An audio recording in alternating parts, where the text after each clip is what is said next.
the crowds are growing, and they're continuing to grow at a protest in South Auckland where hundreds of people are opposing a major housing development on Māori ancestral land. Supporters have arrived from across the country to be at Ihumātao. There are now more than 200 people on the site with no signs of the occupation letting up. There have been no further arrests since yesterday morning, but Amnesty International observers are still on site to monitor any human rights breaches. Mariana Johnson has more.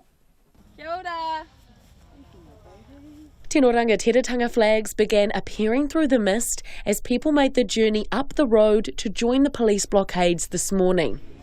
He ora na tinana. By 10 a.m, a large crowd was getting warmed up with a bit of Tai Chi. The numbers of protesters remained consistent today, around 200, but protest leader Pania Newton says more groups are expected in the coming days. We've received word that whānau from all Pōtiki are arriving. We know that a bus from Wellington, Pōneke, left late last night, and yesterday some of our whanaunga from the Hokianga came down and said that they will be mobilising their whānau in the far north, and we can expect a couple of buses in the coming days.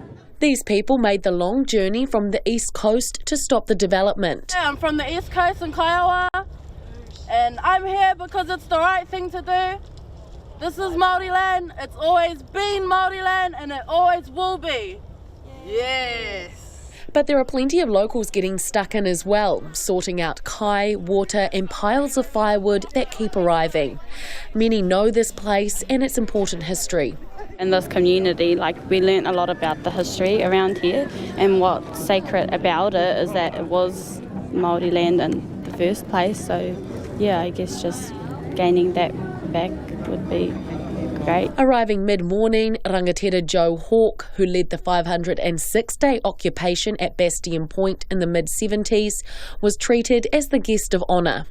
He took up a front seat accompanied by whānau from Ngāti Whātua Ōrākei. The message from our uncle and from us here at Ōrākei, specifically uncle, is that this is no different to what we went through and what we endured at Takaparaha.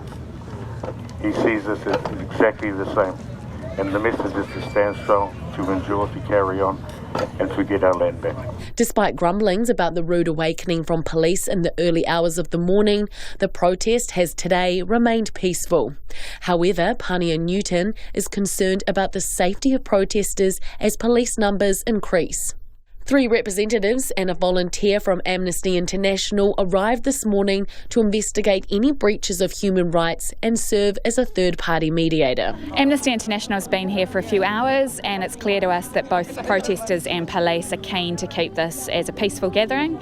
There have been reports that there was a minor scuffle this morning, and so we need to talk to some more people to verify what occurred there. We're now into the 3rd day since occupiers at Ihumātao were evicted by police, local kaumātua and Fletcher Building. People continue to arrive from around the country to tautoko or support those protesters who are trying to prevent 480 houses being built on this whenua right here. They continue to hold a line in front of police, as you can see behind me, to prevent that construction from happening. Mo te hōtaka o te ahiahi nei, ko Mariana Johnson tēnei.